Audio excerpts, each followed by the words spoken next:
When it comes to making our beds, there's three types of people, and I'm just going to give you some examples so you can see and you can relate. Again, take this same person. So the first person is really this person just like everyone else. He goes to sleep, he wakes up, and upon waking up, he's just kind of groggy. He takes his time, he rolls around in the bed, checks the phone a little bit, and then when he lays there enough time, then it's time to get up. So he'll slowly make his way to the bathroom, brush his teeth, wash his face, and just takes his time. After he is done, then he'll come back to the bedroom. Then he starts to fix his room. He starts to make his bed. He takes that time, and then he leaves the door.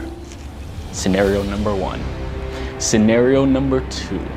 This person goes to sleep like the first person. Upon waking up, this person immediately, hearing the alarm clock, wakes up. He makes his bed very nicely, organizes everything, and then goes to use the bathroom, brushes his teeth, combs his hair, and then he's out the door. That's scenario number two. Scenario number three. This person goes to sleep.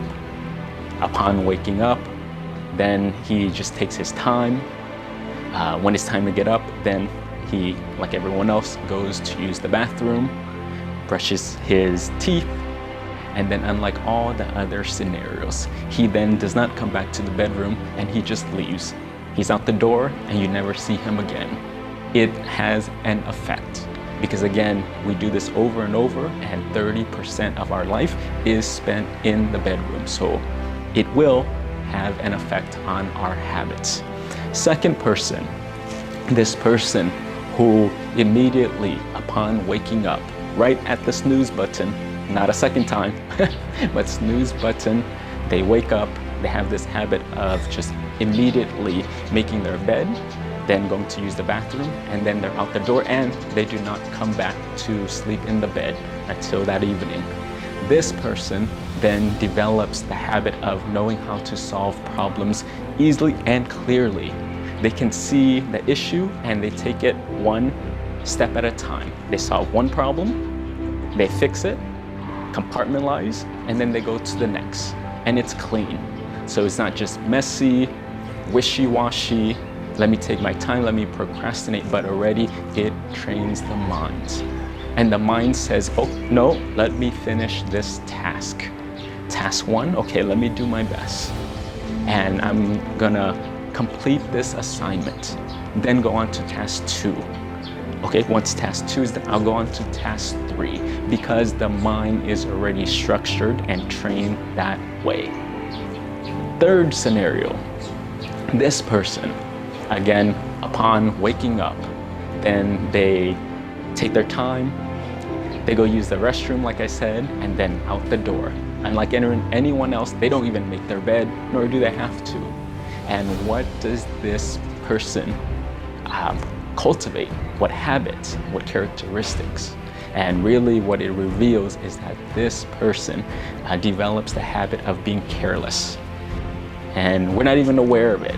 And can you imagine if 1/3 of your life is spent here, how ingrained that would be into yourself, into your habits? So it has an effect and we're starting to feel those effects. And many people do not even know where it's connected. And this is where it's connected. So when people practice these habits for a very long time, it affects their life. They come and they want to do something about it and then they get surprised and not sure of how come I have bad habits? How come I do these maladaptive behaviors and I don't know how I got there? Why are my personal relationships, interpersonal relationships suffering? I'm not sure why.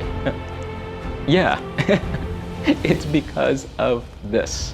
And people struggle to connect the dot of where did it come from? Was I born like this? Is someone trying to punish me? We get into this cycle, but it's really everything that is going on has been bleeding through. And it started, one way that it started is through what we did in the bedroom. And this is how we made or did not make our bed. And it cultivated and solidified a habit that translates to every aspect of our life.